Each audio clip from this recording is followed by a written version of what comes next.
ओम शांति। हाणे असां बाबा खे यादि था करूं। मां आत्मा ब्रिकटी जे विच में वेठी आहियां। निराकार बाप खे यादि करे मन में कोई बि ॻाल्हि हुजे उहो बाबा खे ॿुधाए छॾो। मां आत्मा पंहिंजे बाप परमात्मा खे मन जी सभु ॻाल्हियूं ॿुधायां थी।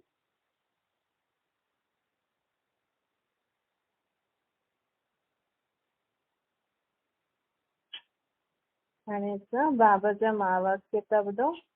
ओम शांति। अॼु मिठा मिठा से बाबा ब्रह्मा के तन द्वारा चवनि था, मिठे मिठे वार बाबा हाणे असांखे चवनि था कि समय खे पहचाने करे हलो। दुनिया में समय कहिड़ो थो हले, माण्हुनि जे लाइ कलयुग थो हले, लेकिन असांजे लाइ कहिड़ो समय थो हले? जंहिं बाबा खे पहचानियो आहे, बाबा जे ज्ञान खे सम्झियो आहे, बाबा जेको सृष्टि चक्कर जो ज्ञान ॾिनो अथई न असांखे, जे हुन सृष्टि चक्कर खे ॼाणियो आहे, उहो चईंदो कि हाणे संगम युग थो हले। इनखे चइबो आहे पुरुषोत्तम संगम युग। मतलब हिन युग में आत्मा पुरुष आहे न, वो उत्तम ठहींदो। हिन समय कलयुग में आत्मा कनिष्ठ थी वई आहे। सभिनि जी आत्मा, चाहे स्त्री जी चोले में आहे या पुरुष जे चोले में, सभिनि जी आत्मा कनिष्ठ थी वई आहे, अर्थात बुरी थी वई आहे। आत्मा जा गुण, शक्तियूं, कलायूं सभु ख़तम थी वई अथनि, सम्झ कोन अथनि। त अहिड़ी आत्मा खे बाबा ज्ञान ॾेई करे उत्तम अर्थात सुठो ठाहिणो आहे, ऊंचो ठाहिणो आहे। ऊंचो मतिलबु पैसे में ऊंचो न, आत्मा जो धन जे हिसाब सां ऊंचो। आत्मा जो धन छा आहे? ज्ञान, गुण, शक्ति। जंहिं आत्मा खे ज्ञान आहे, जंहिं आत्मा में गुण आहिनि, जंहिं आत्मा में शक्ति आहे न, उहो धनवान आत्मा। हिन समय माण्हू देह जे हिसाब, देह अभिमान थी वियो आहे न, त स्थूल धन संपत्ति जे हिसाब सां सोचे थो इहो धनवान आहे। लेकिन परमात्मा जे हिसाब सां जंहिं आत्मा में शक्ति न आहे, गुण न आहे, ज्ञान न आहे, सम्झ न आहे, मर्यादायूं न आहिनि, कलायूं न आहिनि, गुण न आहिनि, उहा आत्मा कंगाल आहे। असांखे परमात्मा हिन रीति उत्तम ठाहिणो आहे। आत्मा में मन बुद्धि संस्कार हूंदो आहे न, आत्मा जी सोच ऊंची हुजणी खपे। ऊंची अर्थात सभिनि जे लाइ रहम भाव, दया भाव, सभिनि जे लाइ सुठो सोच मन में हुजणी खपे। इनखे चइबो आहे ऊंची आत्मा, अर्थात ऊंची सोच हुजे, सभिनि जे लाइ सुठो, नंढो वॾो इन हिसाब सां न, सभई आत्मायूं मुंहिंजा भाउ आहिनि। जॾहिं असांजी इहा सोच थी वेंदी न, जॾहिं असांजे मन में रहम भाव, क्षमा भाव ईंदो, सभिनि जे लाइ सुठा वीचार ईंदो, शुभ भावना, शुभकामना रखंदासीं, तॾहिं असां ऊंची आत्मा कहलाईंदासीं।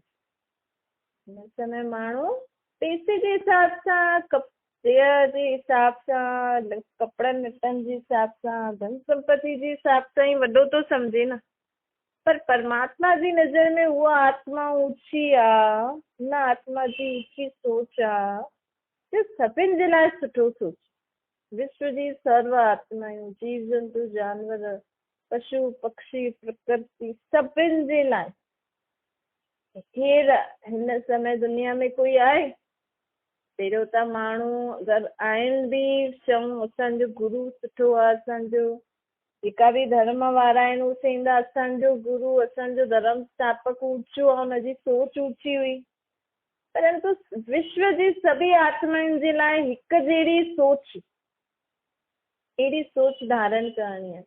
अॼु हर धर्म वारा पहिरियों पंहिंजी धर्म जे लाइ सुठो सोचंदा न, भले ॿियनि जे लाइ बि सुठो सोचनि, लेकिन पहिरियों त पंहिंजो धर्म, पंहिंजा संबंधी, पंहिंजो ॿार आदमी सोचंदा। त हिन में सभिनि जे लाइ अर्थात परमात्मा जी नज़र में सभी आत्मायूं जे लाइ हिकु ई सोच, सुठी सोच आहे। उहा सोच असांखे धारण करणी आहे, तॾहिं असां उत्तम ठहींदासीं। असांजी बुद्धि में परमात्मा जी श्रीमत, असांजा कर्म परमात्मा जी श्रीमत अनुसार हूंदा, तॾहिं असां उत्तम आत्मा कहलाईंदासीं। असांजा संस्कार परमात्मा जहिड़ा थी वेंदा, तॾहिं असां उत्तम आत्मा कहलाईंदासीं। भॻवान जा संस्कार छा आहिनि? भॻवानु सभिनि खे सुख ॾींदो आहे, शांती ॾींदो आहे, सभिनि जे लाइ सुठो सोचदो आहे, रहम कंदो आहे, दया कंदो आहे, क्षमा कंदो आहे। इहे सभु संस्कार असांखे, जॾहिं असांजी सोच अहिड़ी थींदी त उहे संस्कार कीअं ठहींदा आहिनि? असांजी सोच, असांजी बुद्धि जे हिसाब सां ई संस्कार ठहींदा आहिनि। अॼु ॿार में माण्हू बचपन खां ई चए थो न असां हिन में इहे ई संस्कार विधा आहिनि। मतिलबु हुनजी हलणी चलणी, सोच, संबंध व्यवहार में कीअं अचिणो आहे, घर में सभु कुझु कीअं करिणो आहे, कीअं उथिणो आहे, कीअं वेहणो आहे, सभु कुझु ॿार खे बचपन खां सिखाए थो त उहो संस्कार थी वेंदो आहे न। तीअं ई असांजो संस्कार हाणे छा आहे? कंहिंजे मथां असां दया करे सघंदा आहियूं। कोई असांखे गारियूं ॾे, बुरो भलो चए, असां हुनजे मथां दया करे सघंदा आहियूं कि परमात्मा हिनखे सद्बुद्धि ॾे, शक्ति ॾे, ताकी इहा पंहिंजे हिन बुरे स्वभाव संस्कार खां छुटिजी वञे। असां त चईंदासीं फलाणो अहिड़ो आहे, फलाणो ईअं कंदो आहे, त हीअ दया थोरी थी, हीअ क्षमा थोरी थी, तव्हां हुनखे क्षमा करे सघंदा आहियो। त परमात्मा जहिड़ा संस्कार कॾहिं थींदा जॾहिं असांजी सोच अहिड़ी थींदी न, सुठी सोच, त असांजा संस्कार आपे सुठा थी वेंदा। त बाबा हाणे असांखे हिन पुरुषोत्तम संगम युग ते उत्तम ठाहिणु आयो। उत्तम कीअं ठाहींदासीं? पंहिंजी सोच, पंहिंजी बुद्धि में जेकी परमात्मा जी श्रीमत धारण करूं, पंहिंजा संस्कार सुठा, पंहिंजी कर्मेंद्रियनि सां हर कर्म सुठो थिए। कर्मेंद्रियनि सां हर कर्म उहो ई थिए जीअं बाबा जी श्रेष्ठ मत। इनखे चइबो आहे उत्तम आत्मा। त हिन समय पुरुषोत्तम संगम युग, कलयुग जन सतयुग जे आदि जे विच जे समय में परमात्मा आत्माउनि खे धन ॾियणु ईंदो आहे, आत्माउनि खे उत्तम ठाहिणु ईंदो आहे। दुनिया में माण्हू वॾो थियण लाइ छा छा थो करे?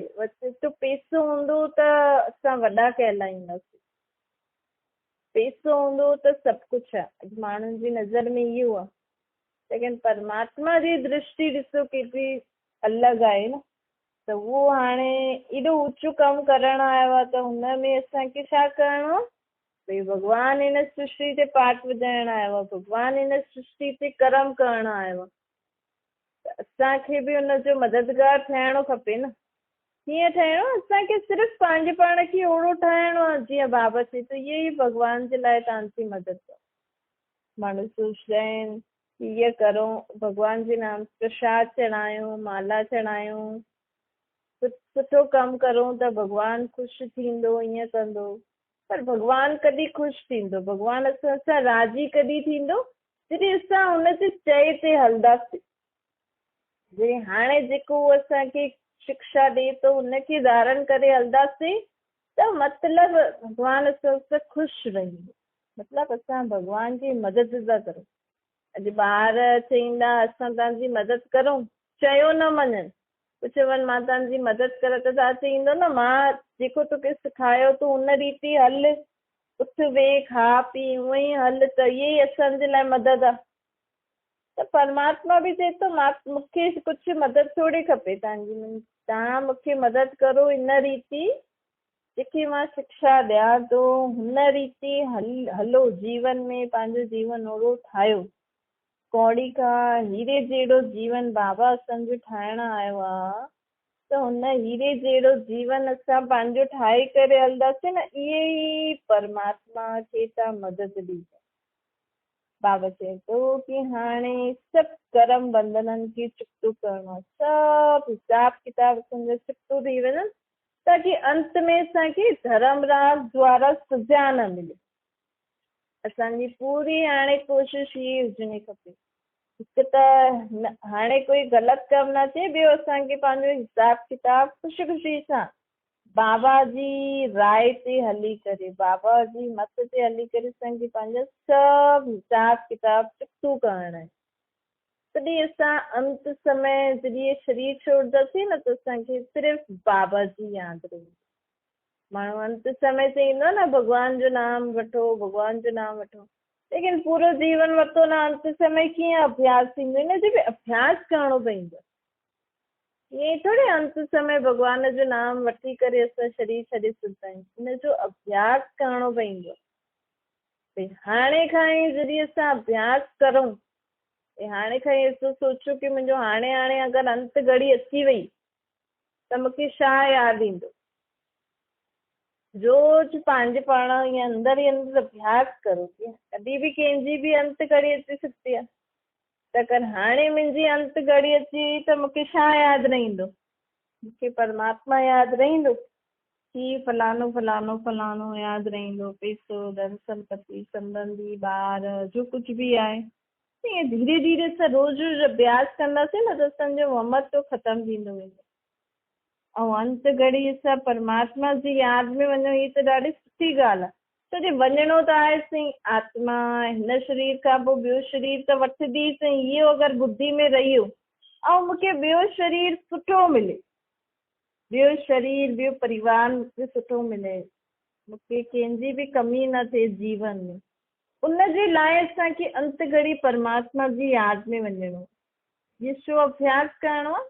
भई तव्हां इहो जीवन त जेको जियो था जो बि आहे, लेकिन असांजो ॿियो जनम सुठो थिए, असांजो ॿियो जन्म में तव्हांखे छा छा खपे त हाणे खां ई उहो उनजे लाइ पंहिंजे पाण खे तयारु करे सघंदा आहियो।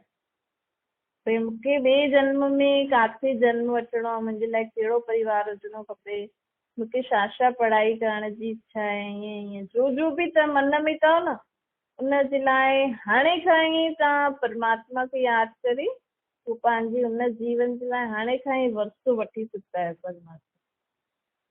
ऐं इहा कोशिशि करिणो आहे कि असांखे अंत घड़ी में सिर्फ़ु परमात्मा यादि रहे। अगरि कोई ॿार आदि यादि रहंदो, धन संपत्ति यादि रहंदी, कोई हेॾा वेॾा जी चीज़ कमु यादि ईंदो, त पोइ वापसि सां ओड़ो ई जनम मिलंदो, वापसि सां हुन ई जीअं अगरि ॿार जी यादि में वियो त हुन ॿार वटि ई तव्हांखे ॿियो जनम मिलंदो। सम्झो तव्हांखे अंत घड़ी पंहिंजे ॿारनि जी यादि रही त तव्हां पंहिंजे ॿारनि जी घर ई ॿियो जनम वठंदो। त बाबा चए थो असां अंत घड़ी परमात्मा जी यादि में वेंदासीं न त असांखे ॿियो जनम स्वर्ग में मिलंदो। हीअ जेको चईंदा आहिनि न फलानो स्वर्गवासी थियो, अंत घड़ी भॻवान खे यादि करो त सुठो जनम मिलंदो, इहे हाणे जे लाइ आहे। बाक़ी सत्य त्रेता द्वापर कलयुग में त असांखे उन ई युग में जनम मिलंदो, लेकिन इहो संगम युग जेको हाणे जो समय थो हले न, हिन समय अगरि असां अंत घड़ी में परमात्मा जी यादि में शरीर छॾियो न त असां सत्युग में वञी करे ऊच पद पाईंदासीं।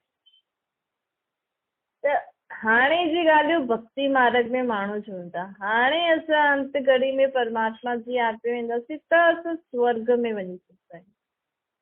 बाक़ी कहिड़े युग में ईअं न थींदो। हाणे जे समय जो ई यादगार पोइ भक्ति मार्ग में माण्हू अंत समय गीतायूं पढ़ंदा आहिनि, छो असल में हाणे संगम युग अंत समय थो हले न सृष्टि जे कल्प जो, हाणे सत्युग अचण वारो आहे, त हिन समय प्रैक्टिकल भॻवानु असांखे गीता ज्ञान थो ॿुधाए। हिन समय सभी आत्माउनि जे शरीर छॾण जो समय आहे, अंत समय सभिनि जो आहे, तव्हांजो असांजो न, सभिनि जो, सभी आत्माऊं चाहे नंढे शरीर में आहिनि चाहे वॾे शरीर में, सभी आत्माउनि जो अंत समय थो हले। हाणे सभी आत्माउनि खे पंहिंजो पंहिंजो शरीर छॾे करे काॾे वञिणो आहे? परम धाम में। पोइ परम धाम खां असां पंहिंजे पंहिंजे समय पाठ वॼाईंदासीं। हाणे परम धाम खां असां सतयुग में अचूं, हुनजे लाइ असांखे हाणे परमात्मा जेको गीता ज्ञान थो ॿुधाए न, उहो ॿुधणो खपे ऐं अभ्यास करणो खपे कि अंत समय मुंहिंजो शरीर परमात्मा जी यादि में ई मां छॾां, त पोइ असां सतयुग में पहिरियों ईंदासीं, न त पोइ त्रेता में, द्वापर में, कलयुग में पंहिंजे पंहिंजे समय जो ईंदा। जेका माण्हू हाणे परमात्मा जो इहो सत्य गीता ज्ञान ॿुधाइनि त उहो सत्युग त्रेता में त ईंदा, स्वर्ग में त ईंदा, लेकिन अंत घड़ी करे असांखे परमात्मा जी यादि रही त असां स्वर्ग में बि पहिरियों ईंदासीं, सत्युग में पहिरियों। और जेका इहे गीता ज्ञान ॿुधनि ई नथा, ऐं अंत घड़ी त कीअं बि वेंदा उहो, पोइ उहो द्वापर कलयुग में पंहिंजे पंहिंजे समय ते ईंदा। त बाबा चए थो कि जॾहिं असांखे सम्झ मिली वई, एतिरो ऊचो ज्ञान मिले थो, ऐं भॻवानु प्रैक्टिकल गीता ज्ञान थो ॿुधायनि, माण्हू अंत समय हुननि जे मुख में अमृत विझंदा आहिनि न, हुनजो अर्थ इहो आहे कि हाणे सृष्टि जे कल्प जो जेको अंत समय थो हले न, हिन समय परमात्मा असांखे ज्ञान अमृत पीआरे थो, मतिलबु ज्ञान ॿुधाए थो। त आत्मा खे ज्ञान अमृत मिले थो त आत्मा खे ॾाढो सुठो लॻंदो। त हिन ई ज्ञान अमृत खे रोज़ रोज़ पीअंदासीं, मनन कंदासीं त असां स्वर्ग जा सुख ॾिसंदासीं। बाक़ी कहिड़े युग में आत्मा चाहे गीता ॿुधे चाहे भॻवान खे यादि करे स्वर्ग में न वञी सघंदी आहे, हाणे ई वञी सघंदी। बाबा चए थो ॾिसो, जीवन में कोई बि ॻाल्हि अचे थी त वेंदी त सही न, ॻाल्हि केसि ताईं रहंदी आहे, ॻाल्हि ज्यादा देरि न रहंदी आहे। त असांखे सदा इहो यादि करणो खपे कि जेको थियो थियो, मूंखे हिनखे पास करणो। असां काॾे वञूं था, अगरि हुते कचिरो हूंदो त हुनखे पास करे क्रॉस करे हली वेंदासीं कि कचिरे खे ॾिसंदा रहंदासीं। ईअं ई परमात्मा अगरि असां चए थो कि असांजे जीवन में कोई बि ॻाल्हि अचे थी न, त हुनखे मूंखे ॾेई करे, मुंहिंजी यादि में रही करे हुनखे पार करो, हुनखे पास करे छॾो, हुनखे पुठियां छॾो, तव्हां अॻियां हलंदा हलो मुंहिंजी यादि। त हिन सां छा थींदो, अगरि असां ॻाल्हि अर्थात हिन जो अर्थ छा आहे, मन में हुनजे लाइ सोचो न, हुन ॻाल्हि खे मूंखे ॾेई करे मूंखे मन में रखो, बाक़ी ॻाल्हियूं मूंखे ॾेई छॾो।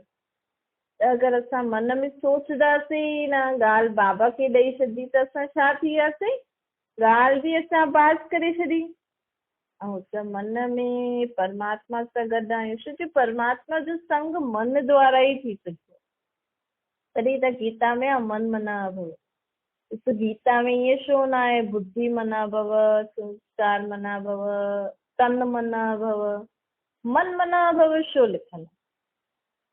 छो कि परमात्मा जो संग असां मन द्वारा ई करे सघंदा आहियूं। ये मन में अगरि असां ॿियूं ॿियूं ॻाल्हियूं सोचूं था न, अगरि तव्हां मन में अंब जे बारे में सोचो था, तव्हां हाणे हिन समय अंब सां गॾु आहियो। अगरि तव्हां मन में कंहिंजे बारे में बि सोचो था न, मतिलबु तव्हां मन सां पंहिंजे वीचारनि सां हुन सां गॾु आहियो। चईंदा आहिनि न भई मां हाणे हाणे इहा ॻाल्हि सोचां पई, मां हाणे हाणे तव्हांजे लाइ सोचां पई त तव्हांजो फ़ोन अची वियो। मतिलबु कि असांजो मन हुननि जे मन सां गॾु हुयो, ॻाल्हाए पियो, त मन जी आवाज़ हुननि जे मन ते पहुची वई त हुननि फ़ोन करे छॾियो। त ईअं ई असां मन द्वारा माण्हू हिक ॿिए सां ॻाल्हाए बि सघंदा आहिनि। जेको असां मन में वीचार कंदा आहियूं न, मतिलबु असां हिक ॿिए सां ॻाल्हायूं था। त असांखे हाणे हिक ॿिए सां न ॻाल्हाए करे, फालतू ॻाल्हियुनि जे बारे में न सोचे करे, असांखे मन में बाबा जे बारे में, परमात्मा जे बारे में सोचणो आहे, उन्हनि जे बारे में उन्हनि खे यादि करणो आहे। त असां मन सां सदा ई परमात्मा सां गॾु आहियूं। भले परमात्मा परम धाम में रहंदो आहे, एॾो परे, चांद तारे सूर्य माण्हू ग्रह ताईं त पहुची थो वञे, चांद ताईं त पहुची थो वञे, पर हिननि खां बि परे हिकु निराकारी दुनिया आहे, हुते असांजो पीउ बाप परमात्मा रहंदो आहे। त असां हिते सृष्टि ते वेठा वेठा मन सां हुनखे यादि कंदासीं न, मन ई मन में हुन सां ॻाल्हियूं कंदासीं, त जीअं असां हुन सां ॻाल्हियूं था करूं, जीअं असां हुन सां गॾु आहियूं, त जेकी बि मन में ॻाल्हि आहे उहो तव्हां हुनखे ॾेई छॾो, ॻाल्हि बि पास थी वेंदी आहे। असां परमात्मा सां सदा मन द्वारा हुननि सां गॾु रहंदा। ऐं अगरि परमात्मा असांजे मन में अगरि सदा परमात्मा जी यादि रही, मन सां असां हुननि जे संग रहियासीं, त बुद्धि में बि उहे ई ॻाल्हियूं ईंदियूं जो परमात्मा असांखे चइणु चाहे थो। त असां कोई बि जीवन में ॻाल्हि अची, अगरि मन बुद्धि द्वारा परमात्मा सां गॾु आहियूं त जीवन में सदा अॻियां वधंदा वेंदासीं, रुकंदासीं न। अॼु थोरी बि ॻाल्हि थिए थी न त माण्हू जल्दी जीवन हारी था वञनि जीवन में, छोजी आत्मा में शक्ति न आहे न। ॾिसी ॾिसी करे आत्मा शक्तिहीन थी वई आहे, पाठ वॼाए वॼाए करे। तॾहिं त बाबा चए थो ख़ुदि खे आत्मा सम्झो, मूंखे निराकार रूप में यादि करण सां छा थींदो? आत्मा में शक्ति ईंदी आहे। तव्हां ॾिसो माण्हू चईंदो की न असां इहो जाप जपंदा आहियूं न, इहे कंदा आहियूं त आत्मा में शक्ति ईंदी, मतिलबु शक्ति ईंदी आहे असांखे, लेकिन इहो न पतो कंहिंमें ईंदी आहे। ऐं उन्हनि खे पढ़णु उन्हनि सां सम्झ न ईंदी आहे। मतिलबु हर हिकु ॻाल्हि जो ज्ञान जेको जीवन में असांजी परिस्थिति अचे थी न, त छो थी अचे, कीअं थी अचे, कीअं वेंदी, हिनजी सम्झ बि परमात्मा ॾींदो आहे ऐं शक्ति बि परमात्मा ॾींदो आहे। छो भॻवान खे जानी जानन हार चईंदा आहिनि। कीअं चईंदा आहिनि? छो हुननि खे कर्मनि जे बारे में न पूरी नॉलेज आहे। हुननि खे सृष्टि जे आदि मध्य अंत जो ज्ञान। अॼु तव्हांखे कोई दुख परेशानी थिए, तव्हांखे माण्हू सुठी सुठी ॻाल्हियूं त ॿुधाए सघंदा, इहे बि चईंदा पिछले जन्मनि जो कर्म आहे, लेकिन पूरो चक्कर जे बारे में बि पिछला जन्म कीअं वरिता, किथां वरिता, कीअं असांजा कर्म बिगड़िया, ही सॼो ज्ञान परमात्मा ॾींदो आहे। भई द्वापर युग खां असां विकारनि जे वश थी करे असां कर्म कया आहिनि, त इहे विकार ऐं बुराइनि जे वश थी करे मां कर्म करे आहियां। अॼु कोई बि पति अगरि पत्नी खे मारे थो त मतिलबु हिकु आत्मा ॿी आत्मा खे मारे थी। अॼु दुनिया में माण्हू ॿारनि सां एॾो गंद कमु थो करे, कीअं थो करे? एॾा ॿारनि सां माण्हुनि खे गंदो कमु करण जो मन कीअं थो थिए? छोकी उहा आत्मा भले नंढे शरीर में आहे, लेकिन हुन आत्मा पिछले जन्म में हुन सां गॾु गंद कयो हुई, त हिन जन्म में जॾहिं उहा आत्मा हुनजे साम्हूं आई त हुनखे इहे थोरी नज़र पहुची नंढे शरीर में आहे या वॾे शरीर में आहे। उहो त आत्मा खे पंहिंजो हिसाब किताब चुकतो करणो आहे।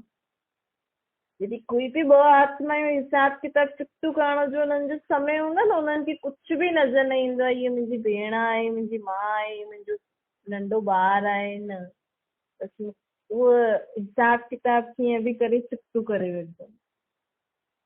हुनखे कुझु सम्झ में न ईंदो अथसि की इहे मुंहिंजा वॾा आहिनि, नंढा आहिनि, मां हिननि खे ईअं छो थो चवां, छो थो ॻाल्हायां, छो थो मारां। न, उहो ॿ आत्माऊं हिसाब किताब चुकतो थी करनि, कर्मनि जो बोझ आहे न। माण्हू कोई कंहिंसां ग़लति करे त केॾी घृणा नफ़रत कंदो आहे, पर परमात्मा एॾो सहज रीति असांखे ज्ञान ऐं शक्ति ॾींदो आहे जो सम्झ में बि अची वेंदी आहे ऐं शक्ति बि ईंदी आहे की असां हुन ॻाल्हि खे सम्झी करे जीवन में अॻियां वधूं, हुनखे क्षमा करे सघूं।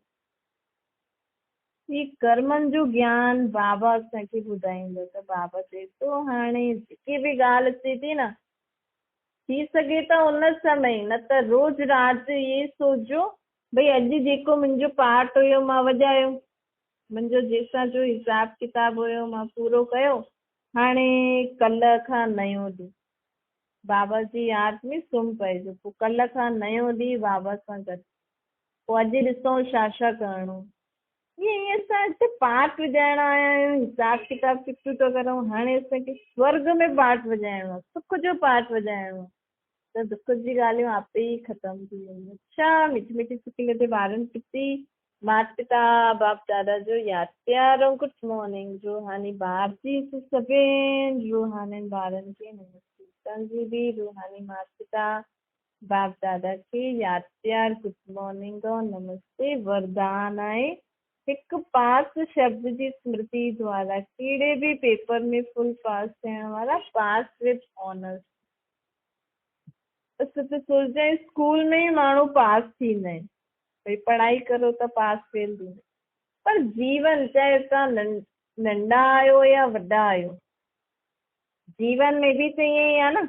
अगरि तव्हां कोई बि परिस्थिति खे सुठी रीति पास कयो, मतिलबु हुनखे पार करे अॻियां वधो था जीवन में, मतिलबु तव्हां जीवन में पास था थींदा वञो, फेल नथा थियो। त सिर्फ़ु पढ़ाई करण सां पास फेल न थींदो आहे, तव्हां घर गृहस्थी में बि धंधे में बि पास फेल थींदा आहियो। त बाबा चए थो जीवन में कोई बि प्रकार जी परिस्थिति अचे त असांजे मन में प्रश्न न उथणो खपे, ईअं छो थियो, मूंसां ईअं छो थियो, हाणे छा थींदो, हिन ईअं छो कयईं, ही जेका कंहिं जा प्रश्न थींदा आहिनि न, इहे न हुजणा खपनि।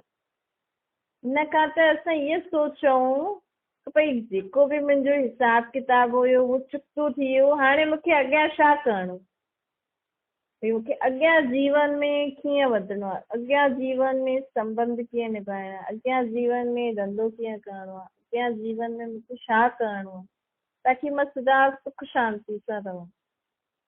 इनजे लाइ इनजे छो कई ईअं छो कई, ईअं छा थियो, कॾहिं थींदो, छा थींदो, इन खां त असां इहे सोचो थी वियो जो थियो, चई जो चई, जो बि परिस्थिति आई जो आई, हाणे अॻियां छा करिणो, ये सोचंदासीं न त असां सदा ॻाल्हि खे पास कंदा रहंदासीं, अॻियां वधंदा रहंदासीं। ॿियो असांजे मन में सदा परमात्मा जी बि यादि रहंदी, छोकी कॾहिं कुझु ॻाल्हि ईंदी आहे न त माण्हू भॻवान खे बि दोषी ठाराईंदा आहिनि, पोइ भॻवान जो नाम वठण ई छॾे छॾंदा आहिनि, चईंदा आहिनि भॻवान खे मां एॾो पूजियो, मूंसां अहिड़ो बुरो कयईं त अहिड़े भॻवान खे मां पूॼा ई छो, त ईअं न करिणो खपे। असांजो हिसाब किताब हुयो उहो क्रॉस थी वियो, असांखे मन में बाबा जी यादि रखी अॻियां वधिणो आहे, तॾहिं असां जीवन में पास थी सघंदासीं, असां सफल थी सघंदासीं। स्लोगन आहे, स्वयं खे परमात्मा प्यार जे पुठियां कुर्बान करण वारा ई सफलता मूर्त आहिनि।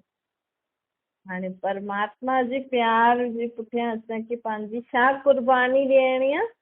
अॼु बाबा चए थो मूंखे तव्हांजी देह जी कुर्बानी न खपे, मूंखे कहिड़ी कुर्बानी खपे, तव्हां अगरि मूंखे प्यार कंदा आहियो त पंहिंजे वीचारनि खे शुद्ध करो, बुद्धि में मुंहिंजी श्रीमत रखो, संस्कार सुठा रखो, पंहिंजी हर कर्मेंद्रिय सां सुठा कर्म करो, विकारनि खे छॾो। दुनिया में ये विकार जो सांप रूपी ज़हर जीअं मनुष्य आत्मा जे जीवन में ज़हर फैलाए वेठा है न, इन विकारनि खे छॾो, असुरी स्वभाव संस्कारनि खे छॾो, इनखे छॾो, तॾहिं तव्हां जीवन में सफल थी सघंदव। अच्छा, ओम शांति। बाबा खे यादि करो।